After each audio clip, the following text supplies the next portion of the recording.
Hello and welcome to my channel. It's Róisín here to tell you all about values and the wonderful work they do. In my last video, I told you about 5 things that you might consider when you're thinking about producing a sketch that looks really good. And they were composition, scale, drawing accurately, colour palette and choosing your colours in a good way, and finally values. And as they say, colour gets all the glory, but values do all the work. So today I am showing you how I did a little drawing of some tubes of watercolour paint. First of all in a black biro or ballpoint, and the second one in watercolour in Payne's grey. So just one colour in different concentrations. And the idea is that values are the contrast between one area and another. So how grey, how dark, how black something is compared to another area that's close by it. That's what values are. And by all means, make a sketch that is, devoid of any representation of values. But if you want it to look realistic, that might not be the look you're going for. But if it is, then you do have to consider values. So here's the little sketch I did. And I'm going to run through it. I'm actually not at home at the moment in my studio, so I'm kind of winging this video a little bit, but I want to get it up without too much delay. Oh, and a word about speeding it up. I have been told that people object to the sped up type of video because, it makes them dizzy or it's just hard to follow and it's just not restful. And I agree with all that. It's true. So if you prefer to see them just little bit by bit and rather than the whole thing, but at normal speed, then just say so and I'll do that. But I just want to get the whole lot in. And that, of course, meant speeding it up because it's kind of long. It's kind of a long video. But this is something that if you have watercolour tubes at home, you can do yourself. You need a black ballpoint pen. I use the Bic brand, which costs about 60 cents where I live, so it won't break the bank. And then after that, I used a regular waterproof ink in a Fude pen with some Payne's grey paint. And that's all I used. Doesn't matter what colour ink you choose. I think I used a black by... I think it was Roaring Klingner sketch ink, but again, colour doesn't make any difference. This is just an exercise. So whip out those watercolour paint tubes. Of course, you can use acrylic tubes or oil tubes. It's just that watercolour tubes are very small, so they fit into your sketchbook nicely. And let me know how you get on and your thoughts about it in the comments. And maybe we'll do something similar another time. But I do think it's a useful exercise. Off you go. Enjoy it. Here is my subject, 3 little tubes of watercolour paint in 3 colours that I like very much and 3 brands I like very much. The one on the far left is Primatech by Daniel Smith. In the middle we have an Aquarelle Horadam, Schminke Horadam, and the other one is a very spent tube by Roman Schmal. So they looked different and they had different challenges, which is why I chose these 3. Okay, here we go. I'm starting to draw with a biro, and this is what we call a ballpoint pen in Europe, a biro. And the brand is Bic, so all the B's, making things very confusing. I'm starting off by getting the shape of the tube, and I'm using a nice light pen. Let's have a look at that a little bit closer. So the biro, the ballpoint pen, will give you a very wide range of tones, depending on how much pressure you apply to the tip. It's important that you get the right type of pen. Now, I can't tell you exactly what sort of brands are available locally to you. However, this is one of those ultra cheap ones costing less than €1 in our local newsagent. And the idea of this particular sketch and this particular subject is there's a great variety of darks and lights in the subject, ranging from white all the way to black. And I want to demonstrate that all you need is one colour to get something quite realistic looking. I mean, I didn't go absolutely crazy trying to get the writing perfect, but you could if you wanted. Nothing to stop you. So I'm going very, very lightly with my pen, sketching out the main shapes. And when I've done that, I'm going to start concentrating on the values, making areas darker or lighter according to how much in shade they are or how dark their little bit of tube is to begin with. So I'm going to speed this up a little bit just so that you can see something happening quickly. So here it is, a little bit faster than normal. If this is something that you prefer to look at normal speed, just say so in the comments and I'll be happy to oblige. At this stage, you're safe enough to apply the same sort of pressure on all the parts of the tubes that you're doing. The only place I wish I'd done it a little bit lighter is on the top left of the middle tube on the lid, because it was a white lid and it was sort of against white paper. So to be honest with you, I would have done well to have left it drawn out in a much lighter shade of biro. As I worked my way through this little drawing and painting of tubes, I think I was probably quite close to the end when I realised that I should have started by doing a couple of little columns of tiny boxes on the page, and you'll see those at the end. And in each of those little boxes, I show the value for that particular tool, whether it's the ballpoint or whether it's the watercolour. So I think you should probably do that. Put on 5 tiny little boxes. The first one has got nothing in it at all, and we'll label that 0. And then we've got 1, 2, 3, 4. And what you'll do is you'll try and draw as gently as possible for the first one, for number 1. And then you get a little bit heavier handed, if you like, as you go through the different darknesses of black biro until you get to 4 or even an extra one, making 6 boxes altogether, including the 0. So if you do that before you even start, well, at least you'll have the practice in and you'll be able to work out how heavily you have to lean on the biro to get the required shade of darkness. So you can see at this stage, I'm using an awful lot of different shades. Well, not different shades, but different strengths, different darknesses of biro. It's very satisfying actually, because you can really do something quite realistic, just depending on how heavily you press on the point. Needless to say, it's so much easier with watercolour because you just add different numbers of layers or different dilutions.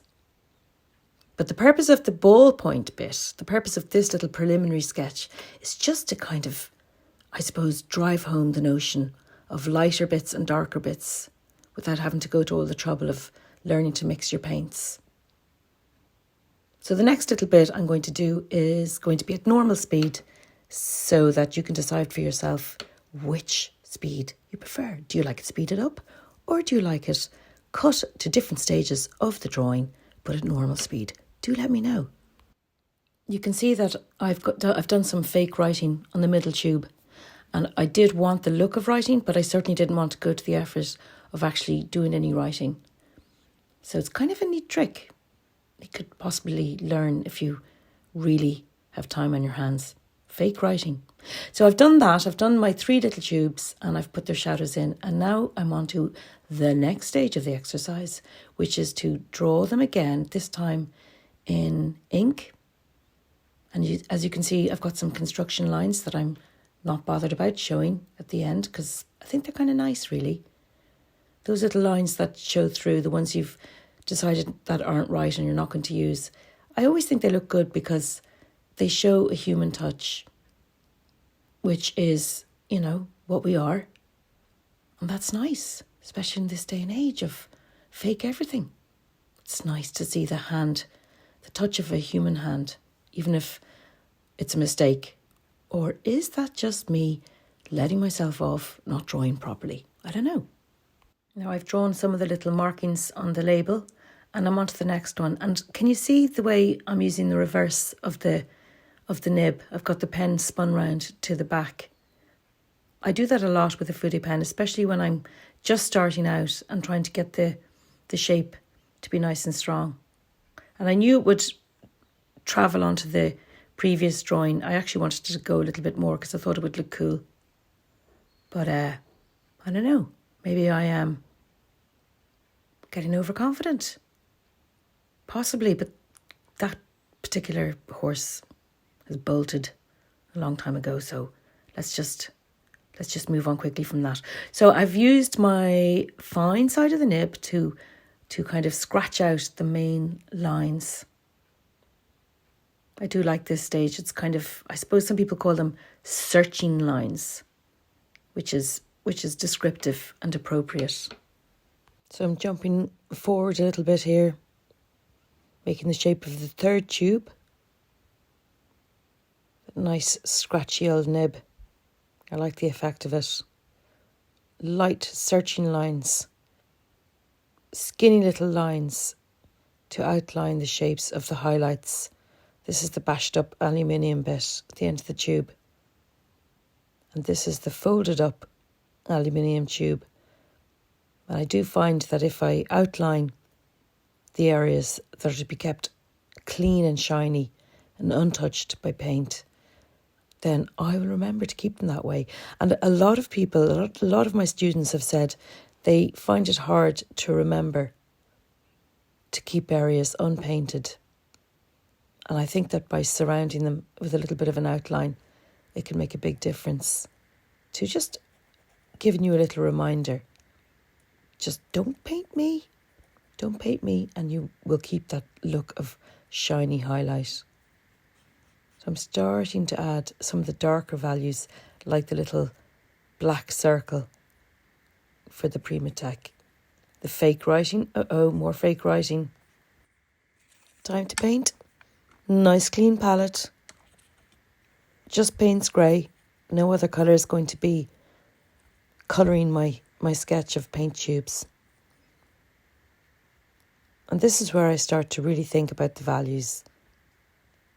For example, is that lid that I'm painting at the moment, is that much darker than the shadow? Or is it just a bit darker than the shadow? And what kind of difference should I be showing between them? And then what about the band at the top? Is that much darker than the shadow? Is it lighter? Ask yourself these questions. And this bit at the end, that's super black and shiny.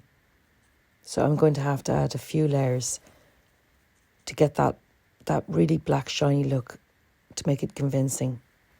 And the slightly crumpled aluminium. I can see it's much lighter in colour than the black end of the first tube. So I have to put on the Payne's grey a little bit more diluted to reflect that. You can see I've painted up the sides of the tubes as well. And that makes it look kind of 3D, like it's cylindrical or it's got a side as well as a top. And onto the little folded up aluminium tube. Much easier in paint than in biro, really. Oh no, more fake writing coming up. Pay attention, look closely. Fake writing. Well, this bit's real actually. It's a bit slow. I think I'll skip to the next bit. I think you should have enough information in this little demo to be able to not just do it for yourself, but also to figure out what you need to do to apply the same technique of values to your own watercolour tubes. I don't think you'll have any problem with it. This is a subject I did in class with my students, and I meant to ask them if I could share their work in the YouTube, but I didn't get around to it. So you'll just have to take my word for it that they did a really, really strong work. And they said they found it to be a brilliant class.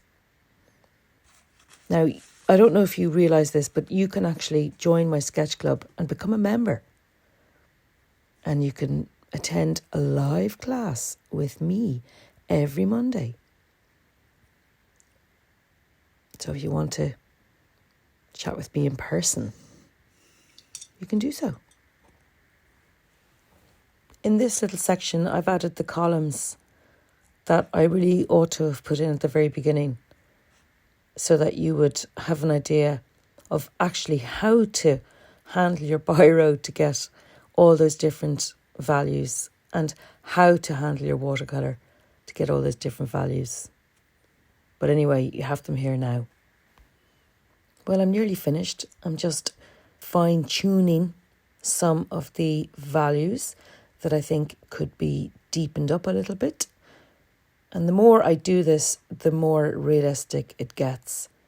So you keep kind of looking at your subject and maybe squinting a little bit to make sure that you've shown all those darks and lights to their very best advantage.